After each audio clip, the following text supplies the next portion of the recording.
having with us Air Commodore Dan Suleiman, who has just entered the studio. And it's my pleasure to welcome Air Commodore Dan Suleiman. You're welcome, sir. Thank you very much. Thank you for having me. We know that you are a very busy man and you have taken time out of your schedule to come into our uh, studio here. And so we will not want to delay you. We will just have to. Many Nigerians in diaspora, they know you because you have been governor of Plateau State. You have been the head of different agencies and boards in Nigeria.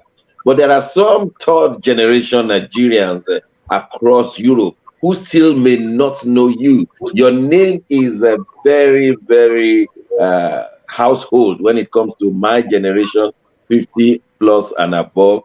But for those who are 25, 30, they may not know you, sir. Can you please tell us who you are or that generation so that they know Commodore Dan Suleiman? Well, thank you very much for the intro. Firstly, my name is Air Commodore Dan Suleiman. I come from Adamawa State. Many people think I come from Plateau, but no, I'm from Adamawa State. And I'm basically an Air Force product. I was one of the pioneers of the Nigerian Air Force when we started the Air Force from the beginning in 1962. And by the grace of God, through the ranks of the Air Force, I got to serve the country in various capacities.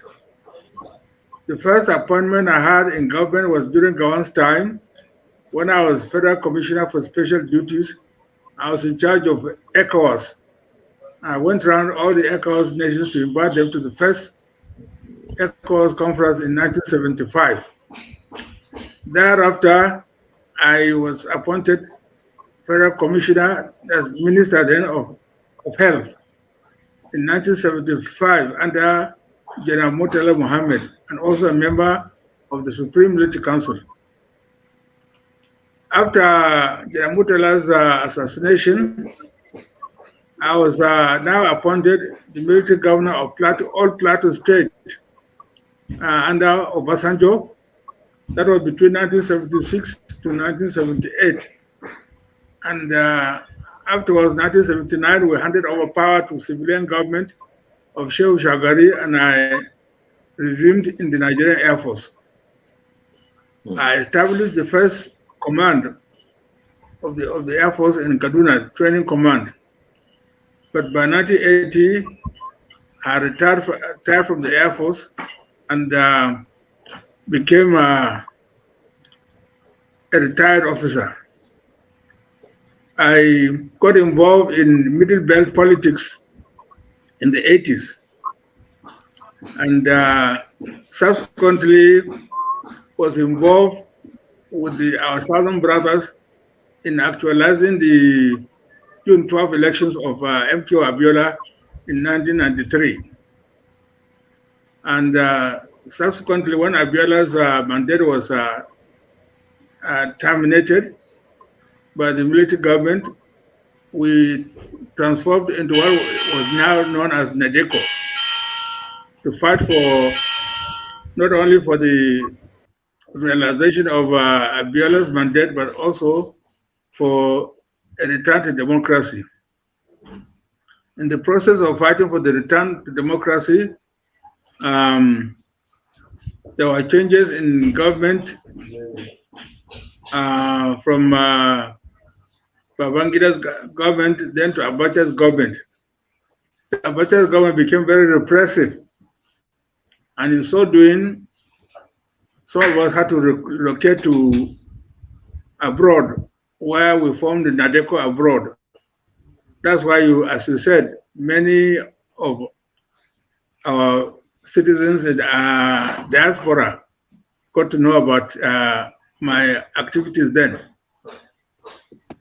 Since then, I've come back to Nigeria in 1999 when democracy was now restored to Nigeria. And I've been involved in politics here and there since then. So that Oh, thank you very much, basically. sir.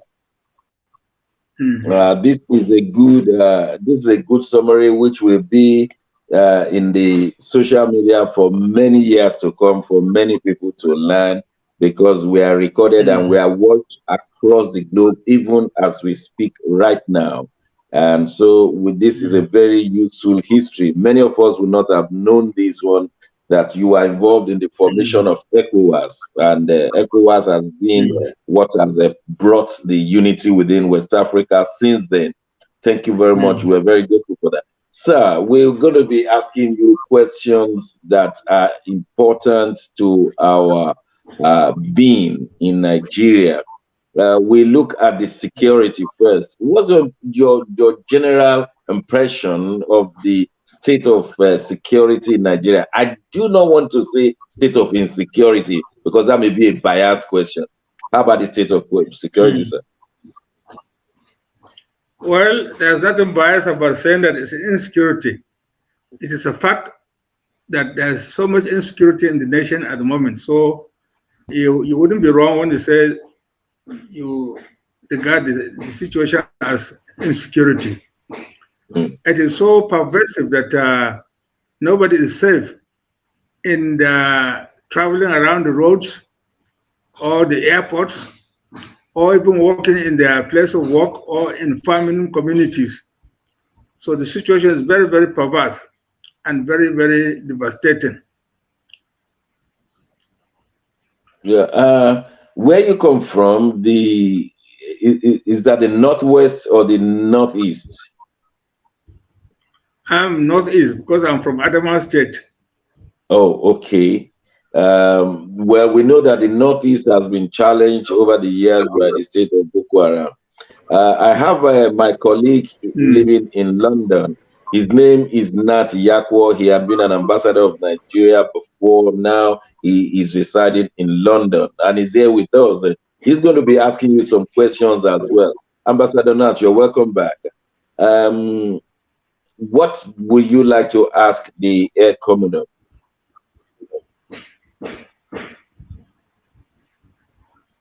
Ambassador Nat, are you hearing me? Okay. While he is trying to adjust, Nat, are you still with us? Is it okay now? Okay. I think we So, lost it. okay, we lost him. Yeah. Air Commodore, sir.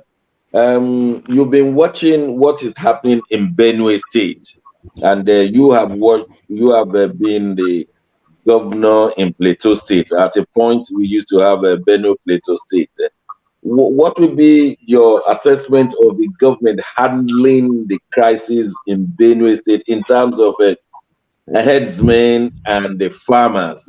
There is a clash, and it appears that the federal government is not ready to resolve the clash by just saying, look, it's not about open grazing, let there be ranches, full stop.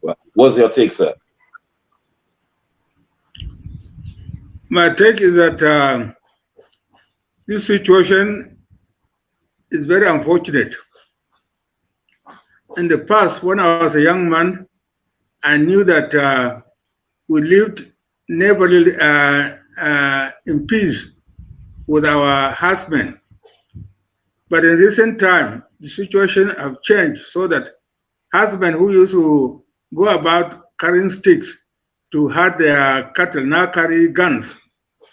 It's a very Mm, unfortunate situation. Why should they carry guns? In the past, where herdsmen invade a farm, there's always a settlement between the local community and the herdsmen. They're either made to pay compensation or whatever, what have you. But the issues were resolved on a friendly basis. But now, these herdsmen carry sophisticated arms. That is why the situation in Benue and other parts of the Middle Belt is very dire. They carry mm. AK-47s, forcing themselves on unfortunate farmers. That is why the situation today, Benue used to be the food basket of the nation. So is the entire belt. It used to be the food basket of the nation, but now it's a sad situation that farmers cannot even go to farm because of these bandits and other forms of insecurity. So it is unfortunate that the situation has now become volatile. If you are to if you are to advise the president, will you be advising him to say, look, let's forget about open grazing. This is 2021, going on to 2022. Let us start ranching as a policy. I think the president has received enough advice on that front already. Not only from the southern governors recently, but even from northern policy makers. Everybody who is concerned with the security situation in Nigeria has advocated for ranching, modern husbandry as a way forward. Open grazing is very archaic, and that's what has crashes. So we should discard the old ways of doing things and embrace the new ways of doing things. Wow. I mean, I'm sure that the authorities will be hearing and your voice will be very, very witty in that area. And so we're very grateful for that. We'll just move on, sir, to the economy of Nigeria, because we like to hear from men of substance like you who have been part of the government machinery for several years. At the time you were a minister, sir, naira was almost £1, and now £1 was almost £1. Yes, but today £1 is $1 to £1. Say that again, sir. I said dollar and naira were at par then. Yes, sir. $1 to $1. Yes, but today is about 800 naira to £1. What happened? Well, there has been an economic crisis in this country. The situation is that the current government promised that one of the cardinal points they were going to handle was the situation, the problem of economic development. But after now, six years after, they have not been able to handle this economic situation. And the reason why this has not happened is because Nigeria has not embraced productive economy in terms of manufacturing and other areas of development, which will increase the revenue base of the country and improve the economic development of the populace. One area of neglect is also agriculture. You know, agriculture used to be the mainstay of Nigeria in the First Republic, but now it has been relegated to the rear, which is rather unfortunate. Yes, but the rhetoric is that we are doing it, we're doing it. I mean, can the government see that we don't see any effect? So we're doing it is not good enough. What people should, the effect is in the market. Yes. People go to market and prices are escalating, so that cannot be a good report. Recently, the government had a review of the activities, ministerial review. I don't know what conclusion they came concerning agriculture, but whatever it is, I'm sure that if they are realistic, they will find that there has not been any progress in that direction. Oh, thank you, sir. I still have more questions, but appears Ambassador Nat is back. Ambassador Nat, please, if you are back, just say yes, I'm back, so that you can. Yes, I'm here. Yeah, now you can see Commodore Dan Suleiman, who had been federal commissioner in the time of Gowon era. He's been the federal minister in the times of Muritala. Then he became the military governor under Obasanjo. Now he's here with us. I mean, he has served his nation. Apart from being one of the foundational members of the Nigerian Air Force, he's here with us, and we're very grateful for that. Now, what will be your question to him? Well, my question is, say good morning to Commodore Dan Suleiman, retired. Okay.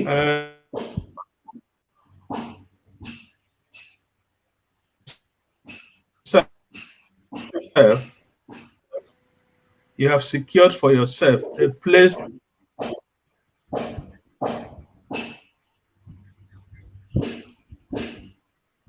I'm not sure that line is still working very well. It's not very clear. It's not very clear. That's true. That's very true. Okay, sir. Let me ask you, sir. Why is it that the Air Force has not cooperated? Or I don't want to say they have not cooperated, but it appears that they have not aligned themselves with the good soldiers fighting Boko Haram. And therefore, Boko Haram is killing and winning in the Northeast especially. No, I don't think that your information is correct. If anything at all, if the backbone of the Boko Haram has been broken, it is because of the Air Force bombardment. The Air Force has been very active in fighting the insurgency. So, will you think the backbone of Boko Haram has been broken now? Yeah, it's been broken, but mainly they were inflicted more damage by the Air Force. Okay, so fair enough. To say that Air Force has not been cooperating is not correct. Okay, but 6 years on, they have not. I mean, the federal government has not won Boko Haram under Muritala, under Muhammadu Buhari.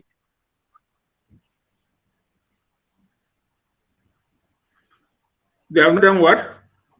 I said, why is it that in 6 years, the Muhammadu Buhari administration has not totally defeated Boko Haram? Because he was coming in as a general, everybody respected him, and we expected that in 6 years, he should have sent Boko Haram away. Do you think there are reasons for this? I think it's the lack of willpower.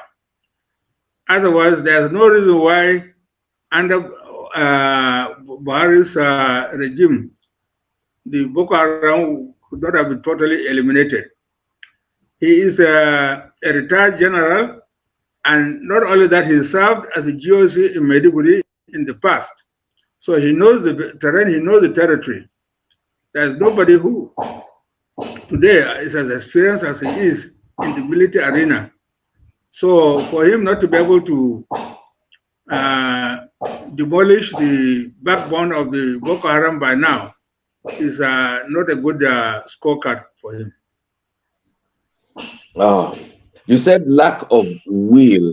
Why will he not have the will to send out Boko Haram? Because at least the last time we counted, there were about 15 local governments under Boko Haram. They have set up administration. They are collecting taxes from the Nigerian citizens under their, and in fact, they have given the place a name under their domain, and they are changing their leaders. They have their ministers. So what will be the reason behind the lack of will of the federal government right now?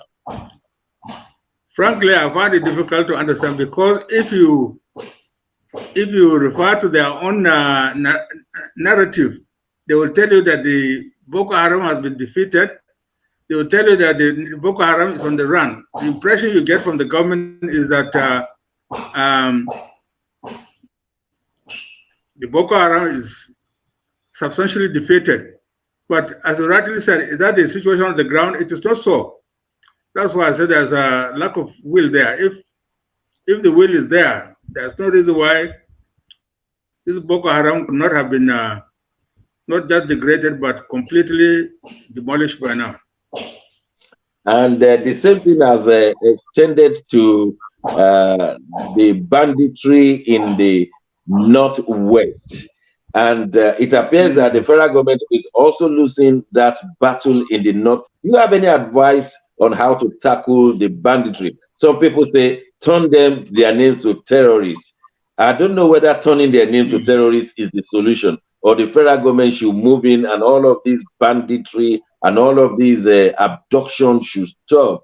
It appears that we are losing the battle in the northwest. What advice can you give the federal government, sir? Well, one thing, changing the name from bandits to terrorists is not going to change the situation. What will change the situation again is the will of the government to confront the challenge and bring it to an end. Oh, okay. And we still don't know why. The military. If in our days the military was well regarded around the world, we had intervened in various spheres of conflict around the world, and we did well. We did well in Congo.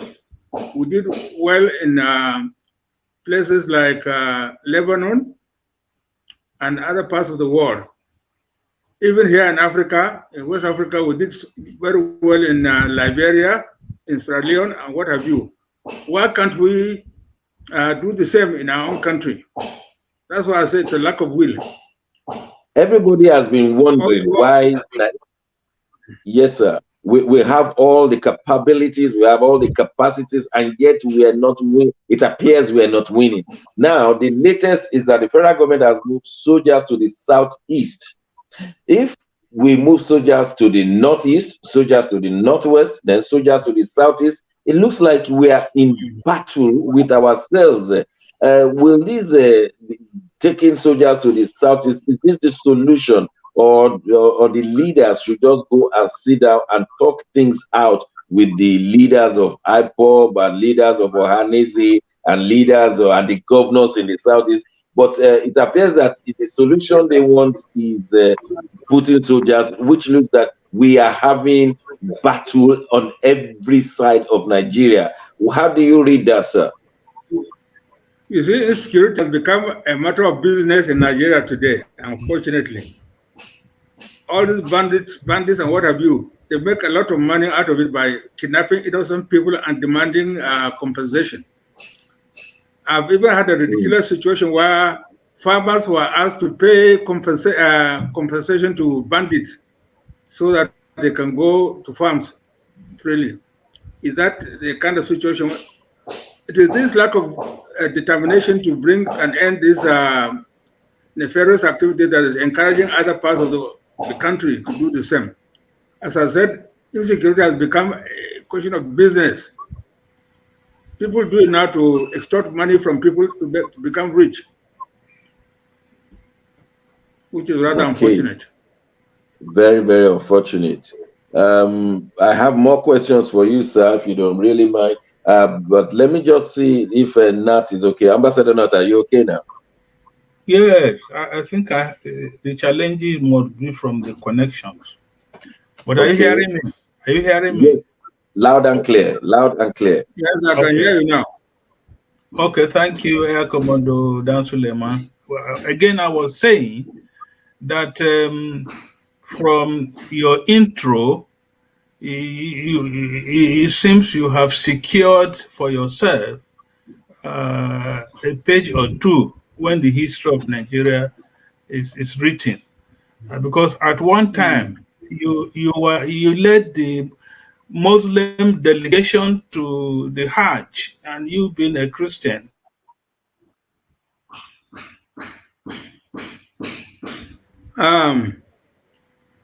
It is not exactly correct. I didn't lead a Muslim delegation. I was then the Minister of Health. I was invited by the Saudi Arabian government specifically to ask to request that they would reduce the number of pilgrims to Saudi Arabia.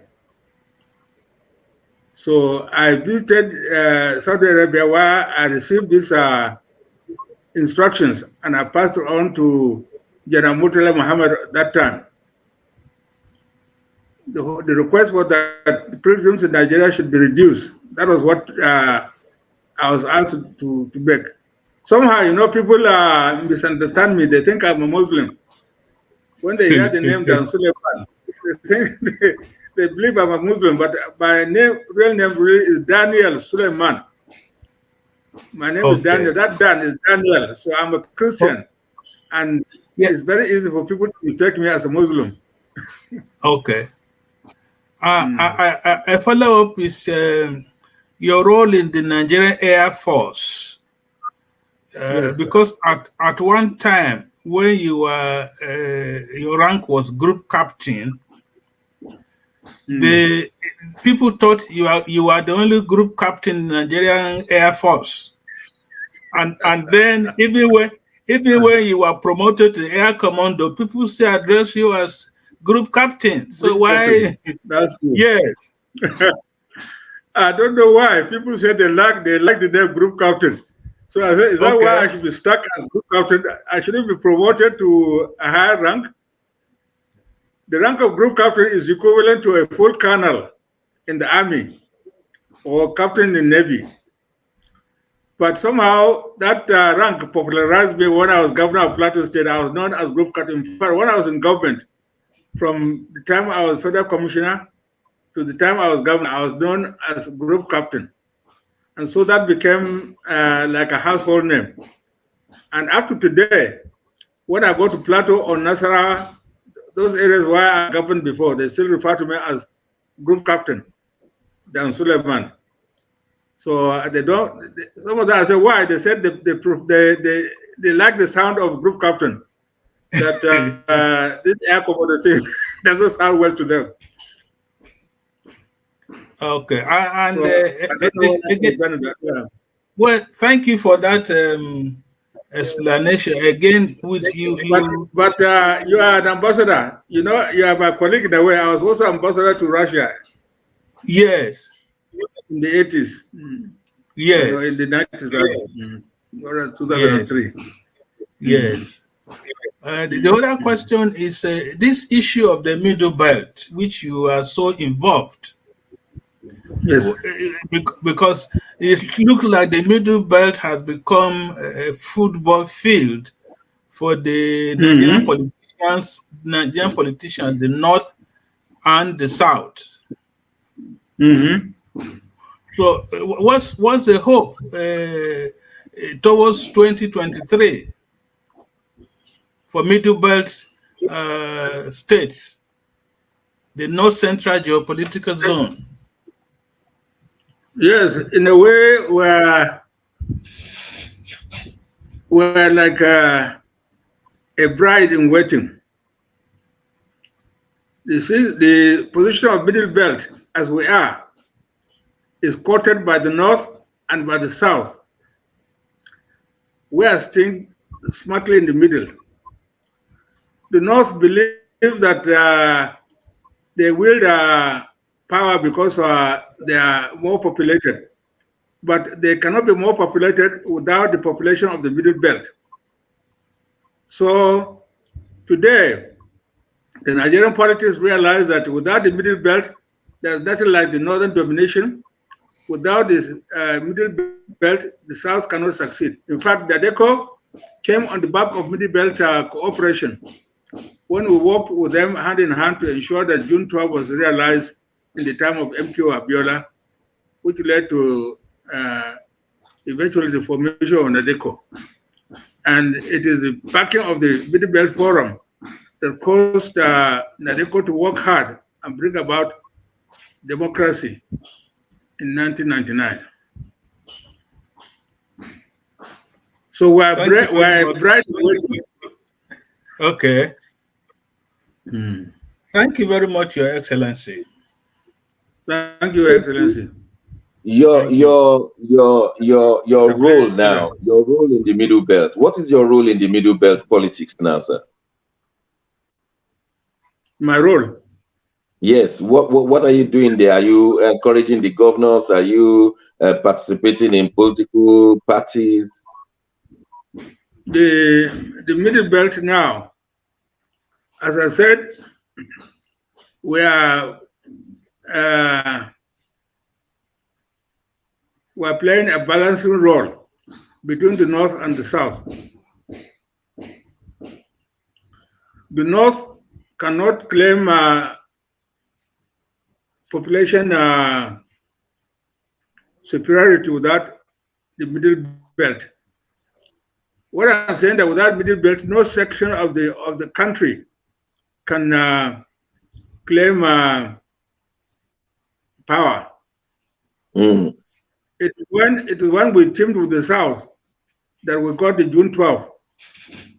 And the North has always used middle belt to beef up their population.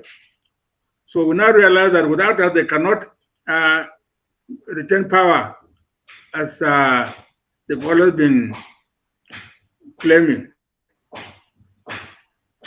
Okay. We have our colleague in Milan, Italy, Mark Godwin. Mark, what question would you like to ask the Air Commodore? Thank you very much, Dr. Shagun. You're doing very well. Air Commodore Dan Suleiman, you're welcome, sir. I followed. I was a young man in school when you were governor of Plateau State and administrator of some organizations. Yes, so we followed you very well. In our days, we are called governors, not administrators. Yes, sir. Governors, that's correct. It's a similar question to what Dr. Shego asked earlier. Nigeria has been spending so much money buying fighter planes. Last time we bought about 3, 4, 5 Super Tucanos flights. The other day we bought M3460, the Squadron flight. That's very special plane. And lastly, again, we ordered for the JF-17 Thunder jets. And we're spending too much money on this. Don't you think dialogue, like my colleague said, is dialogue not a simple way and a cheap way to resolve some of these conflicts we're having in the north? Do we keep buying and buying? And interestingly, we're just buying them. We're not using them effectively. It's not like we really get results from using them. It's just by purchases. Last time Buhari was in America, and there were more purchases being done on fighter jets. What will you say on my daddy, Air Commodore Dan Suleiman? What will you say about this? Thank you very much. I wish to agree with you totally that there's no alternative to dialogue. In all wars and crises, whenever battles are fought, at the end you end up on the negotiating table. Yes, so why not start with negotiation before you go into war? So I agree with you entirely that it's better to jojo than to war. Unfortunately, you heard that saying before. It's better to jojo than to war. Yes, sir. That's from the British former Prime Minister. Unfortunately, the current government is missing the opportunity. The current government is missing the opportunity of assembling people around, providing a forum for dialogue where peace can be restored to the nation. Yeah, a bit of arrogance there. But I want to take you international, sir. I'm so glad that you were the Federal Commissioner for Special Duty when ECOWAS was brought together, because that will take you to different heads of states throughout West Africa, telling them how to do it, want to do it. And today we have a formidable ECOWAS. But I don't know how formidable it is, because without Nigeria, ECOWAS appeared to will collapse. We spend most, we pay most of their bills, and is the ECOWAS we set up, is it as strong as it is today compared with that time? Or do you think there are some things that we should do to strengthen ECOWAS so that it doesn't just become a name and without being effective?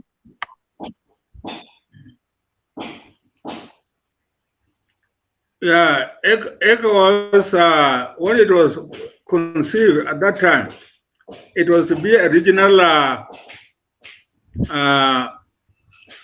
organization. Yeah. Yes, just like the East African Community. So these communities were designed by our founding fathers. When OAU was established in 1962, incidentally, I was in Ethiopia then as a cadet, so I knew that Africa was divided into economic zones: East Africa, West Africa, Southern Africa, Central Africa, and so on, and Northern Africa. So ECOWAS was a creation of these economic blocks. It's unfortunate that today the ECOWAS is mainly driven by Nigeria, but of course that's the price that we pay for being considered the giant of Africa. Okay, I have a follow-up question. Nigeria really has no choice but to assume the leadership role in ECOWAS and in Africa at large. Even as at now, the ECOWAS headquarters is established here in Nigeria. Yes, sir. But there is a follow-up question. One of the aims of ECOWAS is to have a common currency. Do you think that can happen? Well, there's no reason why it shouldn't happen. Otherwise, after all, we are copying other blocks like European Union.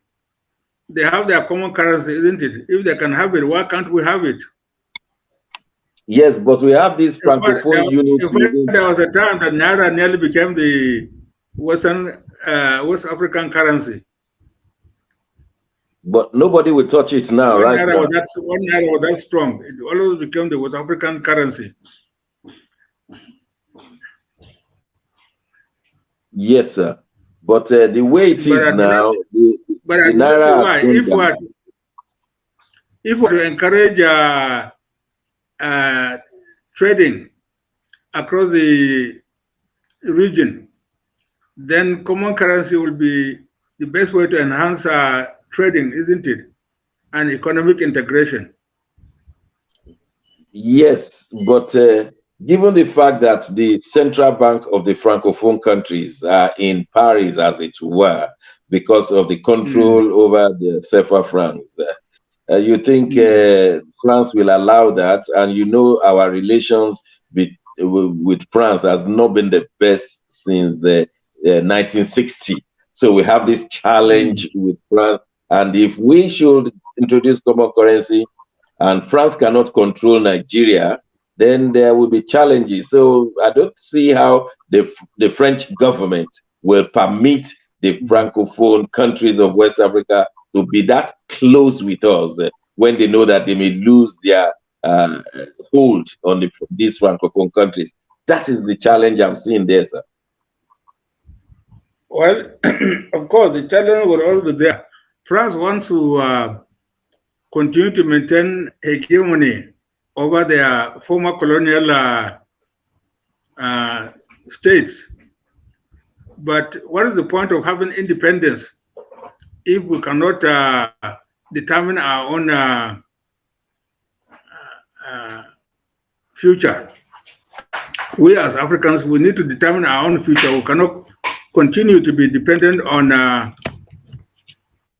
our foreign masters. Otherwise, what is the value of independence? Okay, we want to bring this wonderful interview to a close. We want you to address Nigerians in diaspora Many have left home 20 years ago, 30 years ago. There have been third generation of Nigerians born here. Some are getting to know you for the first time. What advice will you give to Nigerians in diaspora?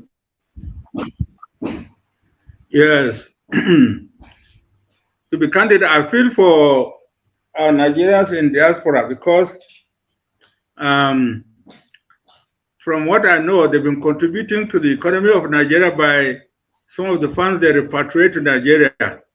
But are they getting the benefits of their economic contribution? But what I would advise is that home is always better than abroad. Foreign country. Yeah, abroad. There's no place like home. Of course, Nigeria itself needs to improve its own economy, improve its own well-being. That way, it will attract our foreign partners instead of always bringing foreigners, experts to come and run our economy for us. I believe that we have enough of our experts who are abroad, who can come and develop our economy. In fact, other nations in the world have used their people in diaspora to develop their own nations, such as India and so on. Why can't we do the same?